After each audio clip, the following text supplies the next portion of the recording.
தற்போதைய உடனுக்குடன் நிலையில் மதுரை பழங்காநத்தம் பெரியார் நகர் பகுதியில் அதிக மின்னழுத்தத்தால் வீட்டு உபயோகப் பொருட்கள் வெடித்து சிதறியிருக்கின்றன. அது தொடர்பான அண்மை தகவலை பார்த்து வருகிறோம். பலத்த காற்று வீசியதால் உயர் அழுத்த மின் கம்பங்கள் வீட்டு கட்டிடங்களின் மேல் உரசியதில் இந்த சம்பவமானது நிகழ்ந்திருக்கிறது. அதிக மின்னழுத்தம் ஏற்பட்டு வீட்டு உபயோகப் பொருட்கள் வெடித்து சிதறியிருக்கின்றன. அது தொடர்பான அண்மை தகவலை தற்போதைய உடனுக்குடன் நேரலையில் பார்த்து வருகிறோம். அதிக மின்னழுத்தத்தால் சுவிட்ச் போர்டுகள் வெடித்ததில் ஃப்ரிட்ஜ், டிவி, செல்போன் உள்ளிட்டவை வெடித்து சிதறியிருக்கின்றன. இது தொடர்பான கூடுதல் விவரங்களோடு எமது செய்தியாளர் சல்மான் இணைப்பில் இருக்கிறார். வணக்கம் சல்மான். அதிக மின்னழுத்தம் ஏற்பட்டு வீட்டு உபயோகப் பொருட்கள் வெடித்து சிதறியிருக்கின்றன. இந்த மின்னழுத்தத்திற்கான காரணம் என்னவாக கூறப்படுகிறது? விவரங்களை பதிவு செய்யுங்கள்.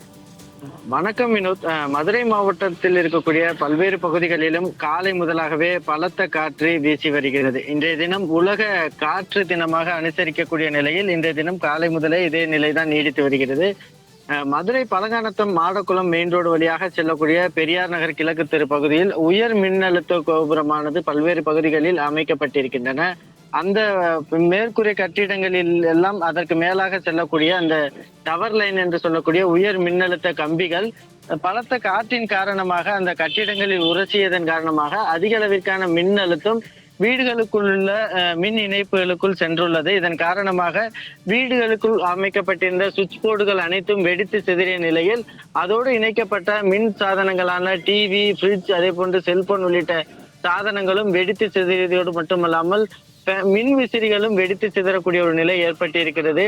உடனடியாக அருகில் உள்ள வீடுகளிலும் இதே போன்ற ஒரு நிலை ஏற்பட்டிருக்கக்கூடிய ஒரு சூழலில் பல லட்சம் மதிப்பிலான வீட்டு உபயோகப் பொருட்கள் வெடித்து சிதறிய நிலையில் வீட்டு உரிமையாளர்கள் மின்வாரிய அலுவலகத்திற்கு தகவல் அளித்த நிலையில் சம்பவ இடத்திற்கு வந்த உதவி பொறியாளர் தலைமையிலான அதிகாரிகள் நேரடியாக விசாரணை நடத்தியிருக்கிறார்கள்.